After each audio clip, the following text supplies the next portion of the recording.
Joining me right now is one championship Atomweight title contender, Mei Yamaguchi. How you doing?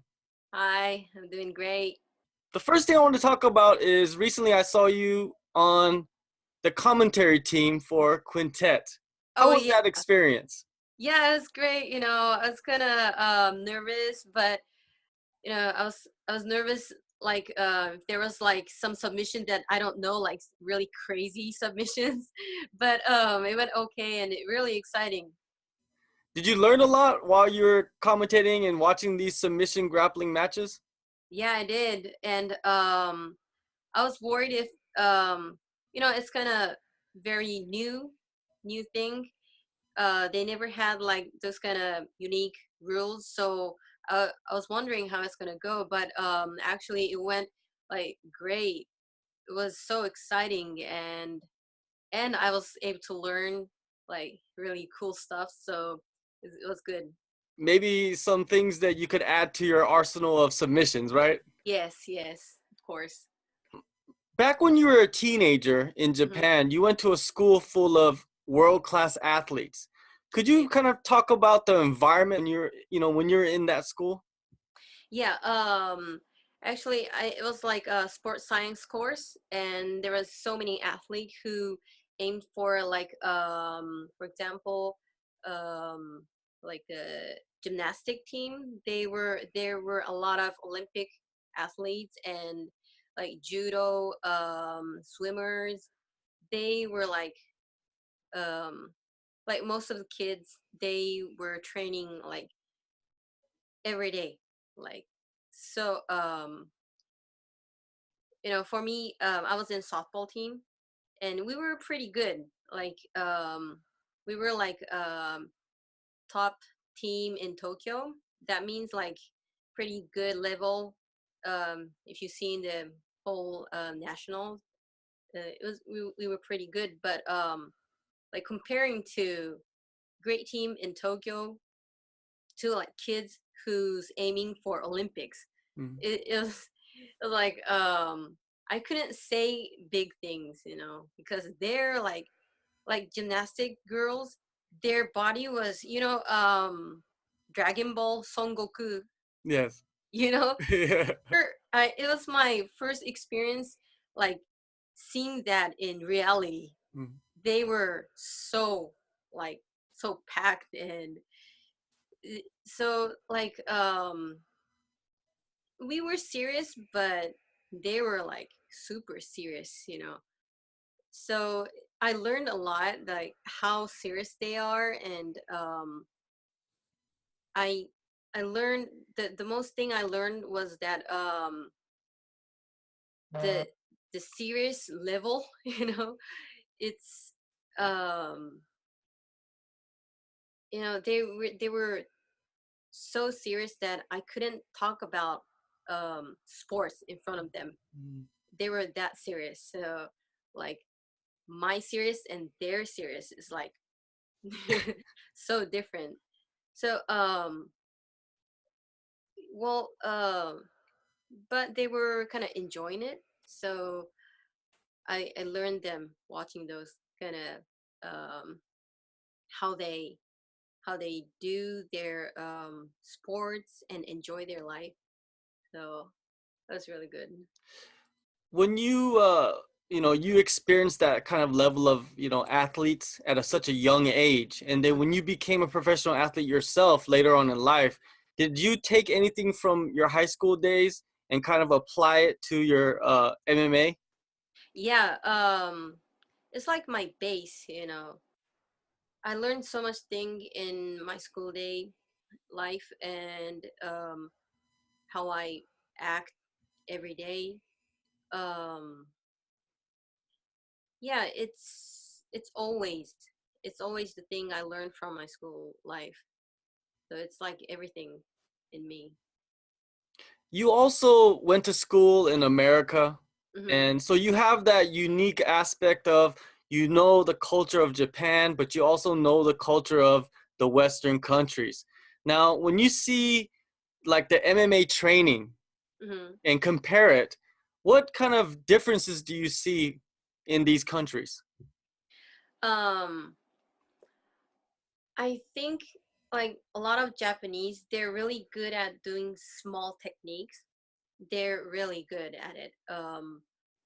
Like for example, seeing like a Japanese manga, they're like so, you know, they're really good at drawing that small stuff. It's same thing in sports. I see a lot of people really good in a lot of small technique. Comparing to United States, there, of course, there are a lot of athletes that they're good at the technique, but I think they're good at like combining all the stuff. So, um, like like when we train in Japan, we try to go like give 100% every day. Like that's sometimes that's too much, Mm-hmm. but in foreign country, I think they're like um using the time really effectively. They okay, this time you just keep doing drills, 50% drill, drill, drill, and then like maybe short amount of time, okay, you go 100%. So they, I think they're really good at combining all those stuff. So um maybe a lot of athletes grew faster, Mm-hmm. kind of.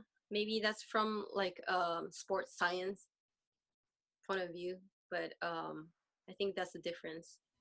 Yeah, you see a lot of the top athletes in Mm-hmm. Japan, the fighters going over to the States and other countries and training Yeah. and bringing back, I think, that new idea or new ideals of training. And it's helping a lot of the younger fighters coming up. Right, right. Yeah, so it's becoming, I think it's becoming easier and easier to achieve in some level Mm-hmm. because we learn and we always find we find a way to learn it quickly. Yeah, that's great, huh? Yeah. Yeah. Now, your last fight with Angela Lee Mm-hmm. is one of the most memorable fights in one championship ever. You know, everybody talks about that fight. When you watch that fight, because have you watched that fight many times, or are Yeah. you the type of person that doesn't watch your fights? Um, Usually I don't watch, but this time I watch it a lot. Now, when you look back at that fight, Mm-hmm. what do you see that you did well, and what did you see that you kind of could have done better? Um, well, I think I did well on like keep scrambling. That was pretty exciting, and I think the audience loved it. But I think my move was always kind of anaerobic, so I got tired pretty quick. So if I could mix with the aerobic and anaerobic moves, I would have done better in the maybe in the fourth and fifth round. Do you, in that fight, were you surprised by the way she recovered, you know, from when you Yeah. hit her Mm-hmm. hard, like she was Mm-hmm. flattened? Were you Mm-hmm. surprised? Yeah. Well, but like she she was down, but if maybe if I had those kind of punches, like three or four, um, she it might be hard for her to recover quick. But it was just one big punch, so I wasn't really I maybe that's kind of normal kind of thing for me. But I could have done better if I was like if I didn't go for the arm bar and Mhm. stayed on her back. Mhm. Now, that was 2 years ago, exactly 2 years ago, that fight. Hmm. When you see her fights now, do you Hmm. see her developing better as a fighter, or do you see that she's very similar to what she was when you fought her? Um, when um when she fought Jenny Font Yes. Jenny, Yeah. um, I saw a lot of her her improvement in her kickboxing. Um, and she was trying a lot in her stand up, so that was a big improvement. But well, Jenny is a person who's really good on the ground, so if that, I'm not sure if it will be same if she fought against a girls who's good in the stand-ups. Mhm. And what about you? Since that fight, how Mm. have you become better as a mixed martial artist? um I've been fighting in jiu-jitsu tournament a lot, and I have a new boxing coach. i'm I'm training a lot in stand-ups right now, and I think my technique in total has improved a lot. So, well, I I'm pretty um I'm getting really comfortable in that. So this training camp, you've done a Hmm. lot of boxing, Hmm. and your ground game has been good for a long time, so it's just becoming better. Hmm. So what else have you been working on then, like in this camp? Um, I traveled to California. Went to Team Oyama, UWF, USA, which is a Josh Barnett team, Mhm. and CMMA, which has a really good smaller guys, lighter weight guys. So I've been training a lot in wrestling and grappling there. Um, it it was really good, like it it was important for me to like mix up grappling and wrestling more. So I think I pretty covered what I wanted to do more. Do you prefer when you spar with Mhm. men or women? I think woman is better. Yeah, because if you spar with guys, I know that they're like controlling more, and if I spar with girls, some girls are really crazy. They come so hard. I get kind of pissed, but still, that's better for me. Last November, that was your last fight. You were supposed to rematch Angela Lee. Then she got in a car accident, of course, and that fight was canceled. But you took a fight. And you Hmm. really didn't have to take the fight. You took another fight, a rematch with Gina Iniong. Hmm. Why did you take that chance? Well, I was preparing for a long time for the title match, and my body was really ready, so ready for the fight.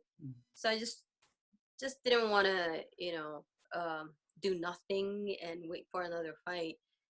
I was like, okay, you give me some other fighters, I can go anytime. I just didn't want to waste my training. Angela Lee, she hasn't fought in a year. The Hmm. last fight was a year ago. Hmm. And you've been fighting for many, many years. You have so much experience. Hmm. What is a disadvantage of not fighting for so long? Um, well, mm, it's like when you train and when you're in the cage, it's pretty different. If you're in a cage, you have the spotlight. Sometimes the distance look different. It's everything is reality. So it's pretty different from the training. Even if you try to keep training more realistic as a like a fight in the Mhm. cage, but it's different. So um, it's I think that's the most difference. I mean, the thing that you need to kind of always get, um, you want to keep like doing it, seeing Hmm. it. You know? In this fight coming up on May 18th, Mhm. what do you expect from Angela Lee? Um, well, her fight style won't. I don't think her fight style won't change. Um, she'll try to box hard, aggressive on the first, but her I think she really wants to be in a ground that's more comfortable for her. So she'll try to grab me and maybe knee, do something and throw me. So I think that those style won't change. And what can we expect from you? Well, I've been working on boxing a lot. That's the big difference in me. So I'll probably aim more for more punches in when she tries to grab me. So I think that's a big difference from the last time. One championship, unstoppable dreams. You will be the main event for the world title against Mm-hmm. Angela Lee. This is the rematch that a lot of people, not in just women's MMA, but in MMA around the world, is waiting for. People are excited. People are thrilled. And I'm excited to watch it because the first fight was so incredible. Thank you for Thank, your time and good luck. thank you.